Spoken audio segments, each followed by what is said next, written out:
Well, I can't see the sheep because it's so foggy outside. Hey, girls. They're going over to the gate. Good morning. Good morning.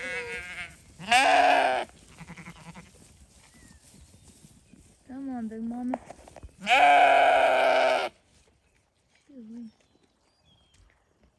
Okay, let's all take a potty break. I wish you would go ahead and hurry up and have. I was thinking this morning she would be all over it because it's chilly and foggy. And I'm running a little bit behind, but nope.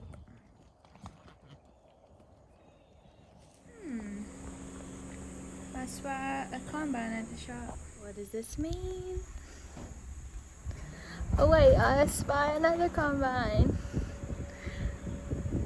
We're just missing one more and harvest will be here before we know it. So I cannot wait, I cannot wait. So let's go check some beans.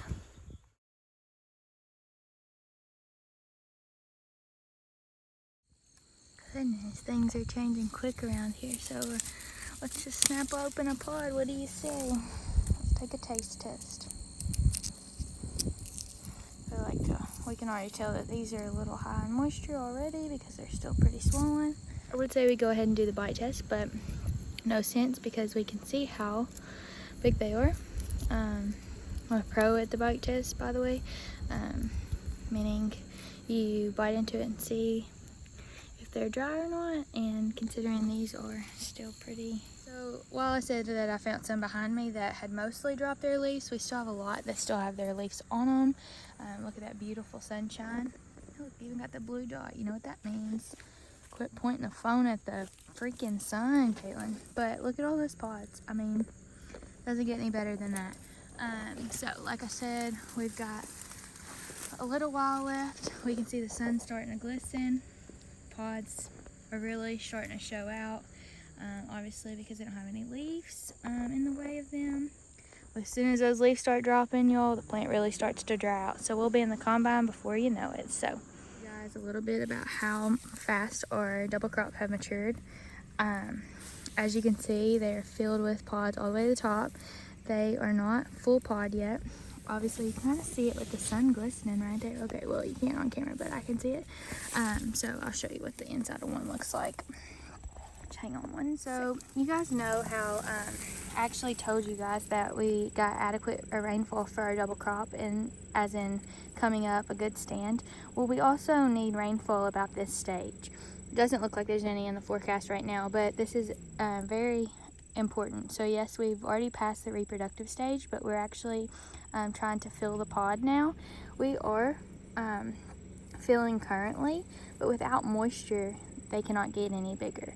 So we really need adequate rainfall now for yield potential and test weight potential.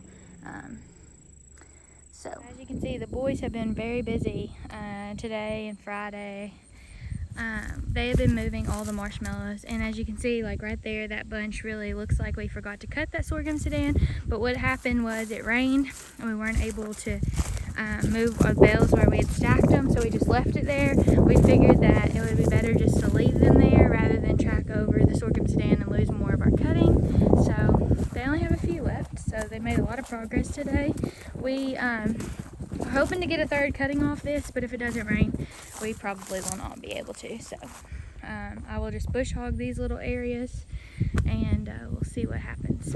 I'm gonna take you guys over to see the marshmallow line, but I'm not gonna walk all the way over there, so I might just show you guys tomorrow. I don't know, but I'm gonna show you a sneak peek. This is what they've done the past 2 days. Marshmallow line, and they still have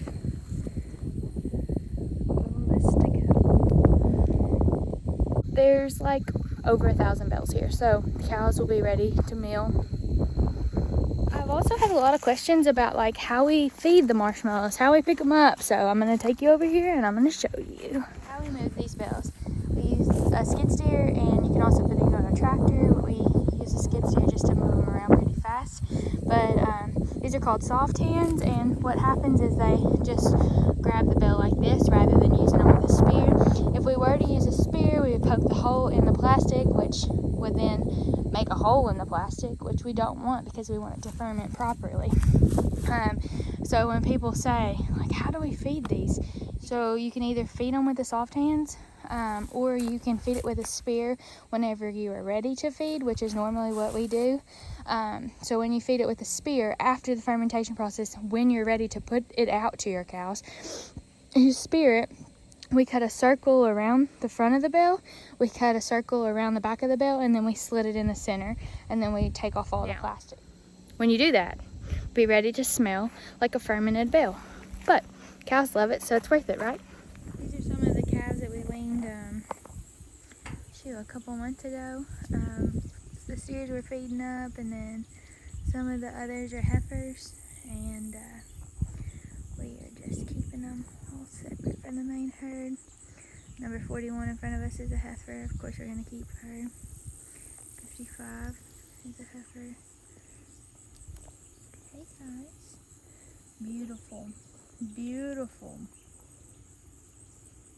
I like this one because it's having just a bad hair day up top. She's like, what are y'all doing?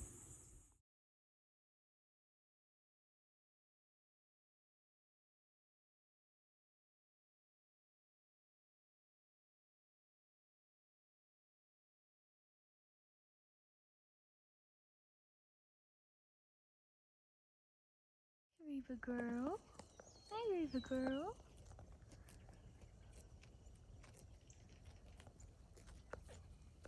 Also, the ram has been doing extremely well because I've learned that I don't have to carry a hot stick. I just have to carry this thing, and he knows that if he hits me, rams me, he's gonna get hit on the nose with this. No, it's not animal cruelty, and it's just payback for him trying to bump me because it hurts. So I need him to know that. Close out on her because she's acting a little bit different today. Again, I could probably just be watching her for nothing because the sheep hate me and they're never gonna lamb, but again, I'm learning. We're doing this together. So I've been around cattle my whole life. If you've been following my blog, you would know that. I jumped into sheep by going on Craigslist, and I got a bottle lamb, and then it all escalated from there because I love the sheep. There's just a lot of learning that I still have to do, so we're in this together. I think the best thing about the stick is that if I have it in my hand, he doesn't even come close to me. Like, he doesn't even want his head scratched, right? He legit stays away from me. But then when I don't have this in my hand and I'll be walking around and I think everything is okay, right? Everything is fine. He comes up behind me and he gets me when I least expect it. So the stick is awesome. If you want to know where to purchase one of these sticks, just go on a walk. So it's Wednesday and I am out in the field that we first planted. The plant date on this is May 9th, if I am using my brain correctly. Planting dates get a little crazy, but let's go see what we got. Leaves are pretty much dropped on these right here. Let's pick one and see what's inside. These ones are significantly smaller, so let's see what we think. What do you think? I think we're pretty close, so let's not eat the whole, Kaylin. Did you hear that? It was a crunch. We are actually closer than obviously the field that I showed you guys back on Monday or Tuesday. I can't even remember. Days are getting crazy around here. But I think that we're like a week away, if that. I mean, this weather, y'all, it's breezy, sunny, like 80, 90 degrees in the afternoon. In the mornings, it's like 50, 60. Perfect. Heavy dew. We're getting close to harvest, y'all. So no rain in the forecast. Does anyone know, while I'm thinking about it, what moisture that you want your soybeans at when you're taking it to the port? Of course, we can have high moisture and the port will accept that, but what is the number that they are looking for when accepting at the port without any dockages? Anybody know? I'm waiting for the water to fill up, and I was just wondering if you knew what weight this is.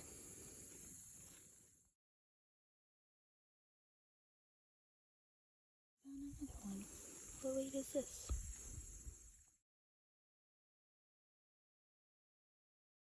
Obviously, I don't know every weed, but the ones I do know, I want to let you know, because I know that sometimes you guys are walking in your fields just as well as I am, maybe your yard, maybe your row crop field, maybe your pasture field. So if I don't know a weed, of course I'm going to tell you I don't know it, but I'm going to look it up, right? You know, we have handy dandy weed guides that we can look up. Fortunately, you know, I work in weed science, so I started from ground zero and here I am. So like I said, when I got started with weed science, I had no idea about weeds. Like, I was like, I'm not even gonna like it. Guess who likes it? Me. So make sure you guys try new things. I don't even know I'm here. So I wish I walked in this quiet when I'm hunting, but I don't. Like, I have clodhoppers when I'm hunting. But I'm gonna show you guys. They have no idea I'm here. None. P.S. Hunting is coming up soon. In between harvest, I still will go in the mornings. Oh, in the morning, I always go with my papa. But you guys, I do take hunting serious, right? But I never go hungry in the deer stand. You can catch me eating Mexican in the deer stand, so stay tuned for that. I have no idea. So let's see when they notice. Oh, she noticed. What are y'all doing? What are y'all doing? What are y'all doing? Are y'all eating? Are y'all eating? Y'all eating? Everybody's eating? Hear the crickets? Yep. Excited for it. Like, Bottle Baby and him are gonna have really cute babies. Right, buddy? Yes. Oh, I have my trusty dusty stick. I just kind of wanted to talk to you guys a little bit. So my ram is coming really close to me. I'm gonna see if he wants to say hi. You want to say hi, buddy? No, we're friends right now because I have a stick. But I kind of want to tell you guys. Oh yeah, he does want to say hi. I wanted to kind of tell you guys, so I have a lot of comments on like why I leave the ram in, and I leave the ram in because not all my ewes are in the same cycle and some are younger. If he pesters the ewes too much, I will eventually take him out, but so far he's been really good. He only pesters me like he's doing now. But something that I have to look forward to that I would really like to do is heat synchronize my ewes. So we've done that occasionally with my granddad's heifers, right? But I'm gonna try to utilize that so that they're all lambing at the same time. So that's just something to look forward to. Something else that I'm really looking forward to is keeping some of the lambs back. Oh goodness, back to for meat production, right? So those are just some future plans for me. So, you know, I always talk to you guys about dreaming big, you know, chase your dreams. Yeah, really, you're really making it hard to talk, buddy. But always have a plan, always have something to look forward to. Even if you think you've accomplished everything, you haven't. Like, dream big. Like, I hope that one day that I have 400 head up. Why did you do that? Before he rudely pushed me out of the way, like, one of my other big dreams for my flock would be have like 300, 400 in my flock. Like, maybe that's too big, but you got to start somewhere. And if I have 100 one day, maybe I'm lucky. But, you know, 50, you know, 50 is my next goal, you know, moving from 30 to 50. That's a huge jump. 20, like, maybe your goal is to save $10. Like, my goal this week was to only eat out once, and you know how well that's going for me? I've ate out like 3 times. You know, chase your dreams, no matter if they're big or small. You have to start somewhere. My sheep operation started from a Bottle Baby on Craigslist. One of his girls moved and he's not happy. Don't be scared to fail. Don't be scared to learn. What in the world? I am not a freaking welcoming mat. He must have saw like scratch here or wipe my feet here. I don't know. Anyway, moral of the story is chase your dreams. You got this, whatever they are, big or small. No dreams too big or small. Just do it. Also, don't let your ram push you around, because who am I? No, don't you do it. You better be nice. Be nice. Yes, you want to talk to him and tell him that you're so nice and you're going to have some cute babies? Yeah, no, you're going to push me over again. Just humiliate me. Yes, I see you. I'm not a scratch post. So, like I said, thanks for following. Thanks for supporting me. Like I said, these YouTubes, they'll only get better from here. I'm kind of camera shy, which is really crazy, right? Because I could talk to a brick wall like I told you guys. I talk to my animals, including him.